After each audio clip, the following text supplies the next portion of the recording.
والصلاة والسلام على سيد الأنبياء والمرسلين أما بعد فأعوذ بالله من الشيطان الرجيم بسم اللہ الرحمن الرحیم۔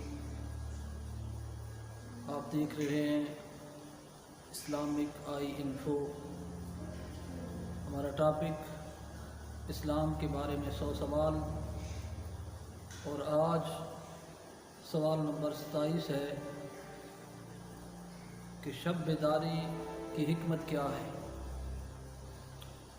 برادران اسلام، شب رات کو کہتے ہیں، اور شب بیداری رات کو جاگ کر اللہ کی عبادت کرنا، اس کا ذکر کرنا، اس عمل کو شب بیداری کہتے ہیں۔ شب بیداری کے ذریعے ہی انسان کو اللہ کا قرب حاصل ہوتا ہے۔ ہمارے بزرگ اور صالحین کا یہ طریقہ کار رہا ہے کہ جب دنیا سو جاتی تو اللہ والے اٹھ کر اس کے حضور اپنے گناہوں کی معافی طلب کرتے، اپنی پریشانیوں کو اللہ کے حضور پیش کرتے، تو رب کریم اس عمل کے ذریعے ان کو اپنا قرب خاص عطا فرماتا ہے۔ اور اس کی اہمیت قرآن و حدیث سے بھی واضح ہے۔ حضرت معاذ رضی اللہ تعالیٰ عنہ فرماتے ہیں کہ میں ایک مرتبہ سرکار دو عالم صلی اللہ علیہ وسلم کے ساتھ تھا، اور آقا علیہ الصلوۃ والسلام نے مجھے فرمایا کہ میں تمہیں ابواب خیر نہ بتاؤں، خیر کے دروازوں کے بارے میں خبر نہ دوں؟ تو میں نے عرض کی یا رسول اللہ ضرور کرم فرمائیے۔ تو آقا علیہ الصلوۃ والسلام نے فرمایا کہ ابواب خیر میں سے ایک روزہ ہے جو عنقریب انشاءاللہ ماہ رمضان المبارک شروع ہوگا۔ فرمایا ابواب خیر میں سے ایک روزہ ہے، دوسرا فرمایا صدقہ ہے، اور تیسرا فرمایا رات کو جاگ کر اللہ کی عبادت کرنا، درمیانی شب اللہ کا ذکر کرنا، اللہ کی عبادت کرنا اور نوافل ادا کرنا۔ فرمایا یہ خیر کے دروازے ہیں، یہ ابواب خیر ہیں۔ اور برادران اسلام، جو لوگ رات کو عبادت کرتے ہیں، ذکر کرتے ہیں، نوافل ادا کرتے ہیں، ان کو اس کی جزا کیا ملتی ہے؟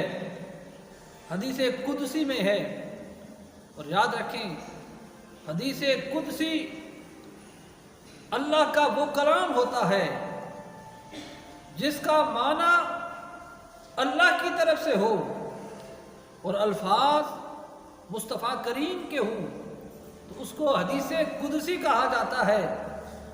تو حدیث قدسی میں ہے کہ وہ لوگ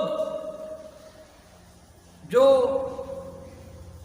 رات کو شب بیداری کرتے ہیں، عبادت کرتے ہیں، ریاضت کرتے ہیں، تو فرمایا نیک بندوں کے لیے اللہ نے وہ چیزیں تیار کر رکھی ہیں جن کو نہ کسی آنکھ نے دیکھا، جن کو نہ کسی کان نے سنا، اور جن کو نہ کسی دل نے خیال کیا۔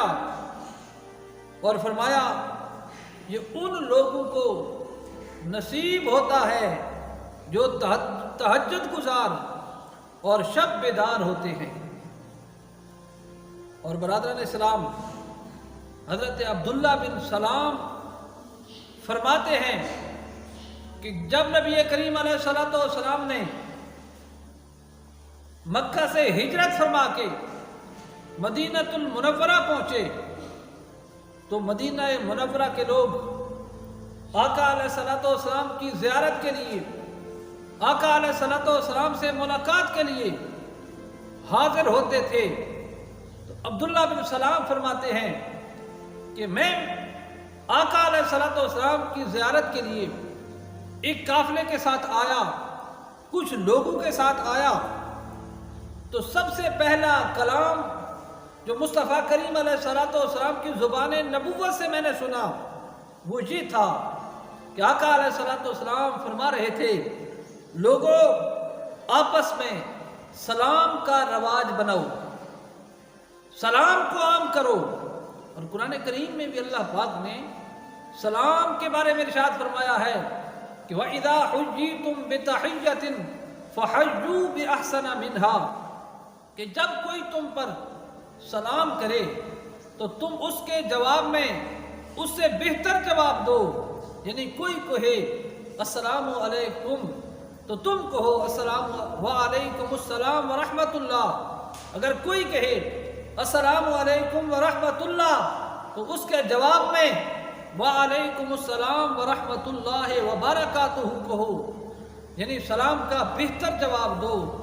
اور برادران اسلام، عبداللہ بن سلام فرماتے ہیں کہ مصطفیٰ کریم علیہ الصلوۃ والسلام فرما رہے تھے کہ سلام، آپس میں سلام کا رواج بناؤ، یعنی ایک دوسرے کو سلام کرو۔ اور دوسرا فرمایا کہ غرباء کو کھانا کھلاؤ، غرباء کو کھانا کھلاؤ۔ تو برادران اسلام، اس چیز کی آج ضرورت ہے جو موجودہ حالات میں وبائی مرض پھیل رہی ہے، لوگ بے روزگار ہو رہے ہیں اور غرباء لوگ پریشان حال ہیں، تو اس حالت میں اس حدیث پاک پہ عمل کرنے کی ضرورت ہے۔ جو صاحب ثروت ہیں، جو جن کو اللہ پاک نے رزق کی فراوانی دی ہے، ان کا حق بنتا ہے کہ وہ غرباء میں اپنے رزق کو تقسیم کریں، غرباء کی خدمت کریں۔ اللہ کے محبوب نے فرمایا ہے کہ سلام کا رواج بناؤ اور غرباء کو کھانا کھلاؤ۔ اور تیسرا فرمایا رشتہ داروں سے صلہ رحمی کرو، رشتہ داروں کے ساتھ اچھا سلوک کرو۔ اور چوتھا فرمایا کہ رات کو نوافل ادا کیا کرو، رات کو نماز ادا کیا کرو۔ فرمایا جو یہ 4 عمل کرے گا تو اللہ پاک اس کو سلامتی کے ساتھ جنت میں بغیر حساب کے داخل فرمائے گا۔ اور حضرت ابو ہریرہ رضی اللہ تعالیٰ عنہ فرماتے ہیں کہ میں نے نبی کریم علیہ الصلوۃ والسلام کی بارگاہ میں عرض کی، یا رسول اللہ کوئی ایسا عمل بتاؤ جس عمل کے ذریعے میں جنت میں داخل ہو جاؤں۔ تو آقا علیہ الصلوۃ والسلام نے فرمایا سلام کو رواج دو اور غرباء کو کھانا کھلاؤ اور رات کو نوافل ادا کیا کرو، رات کو نماز ادا کیا کرو۔ اور ایک اور حدیث پاک میں حضرت ابو ہریرہ فرماتے ہیں کہ حضور نبی کریم علیہ الصلوۃ والسلام نے فرمایا کہ اللہ تعالیٰ ہر رات کی آخری تہائی میں آسمان دنیا پہ اللہ پاک اپنی شان کے مطابق رب کریم کا نزول ہوتا ہے اور اللہ کی رحمت یہ ندا فرماتی ہے، یہ اعلان کرتی ہے کہ کوئی ہے ایسا بندہ جو مجھ سے رزق طلب کرے میں اس کو رزق عطا کروں، کوئی بخشش طلب کرے میں اس کو بخشش عطا کروں، کوئی ہے ایسا جو مصیبت سے چھٹکارا طلب کرے میں اس کو چھٹکارا عطا کروں۔ اور اسی طرح اور حدیث پاک میں حضرت اسماء بنت یزید فرماتی ہیں کہ نبی کریم علیہ الصلوۃ والسلام نے فرمایا کہ قیامت کے دن تمام لوگ جب جمع ہوں گے تو ایک اعلان کرنے والا اعلان کرے گا، ندا دینے والا ندا دے گا، منادی اعلان کرے گا کہ وہ لوگ کہاں ہیں جو اپنے پہلو کو بستر سے جدا کرتے تھے، یعنی رات کو اٹھ اٹھ کر نماز تہجد ادا کیا کرتے تھے، وہ لوگ کہاں ہیں؟ تو بہت کم لوگ اٹھیں گے۔ تو جب وہ لوگ اٹھیں گے تو اللہ پاک ان کو بلا حساب جنت میں داخل فرمائے گا، بلا حساب ان کو جنت عطا کرے گا، اور فرماتے ہیں کہ اس کے بعد باقی لوگوں کا حساب و کتاب شروع ہوگا۔ تو برادران اسلام، ان احادیث کی روشنی میں آپ نے سنا کہ شب بیداری کی کیا اہمیت ہے، شب بیداری کی کیا حکمت ہے۔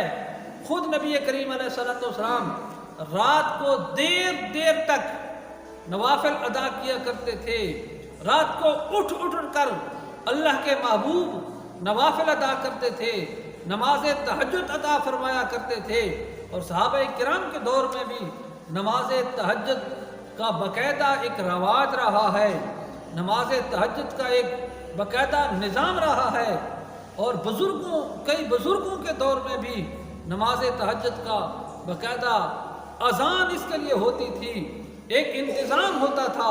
تو اللہ کریم سے دعا ہے کہ اللہ پاک ہمیں راتوں کو اس کی یاد میں گزارنے کی توفیق عطا فرمائے، اور دن بھی اس کی یاد میں گزریں۔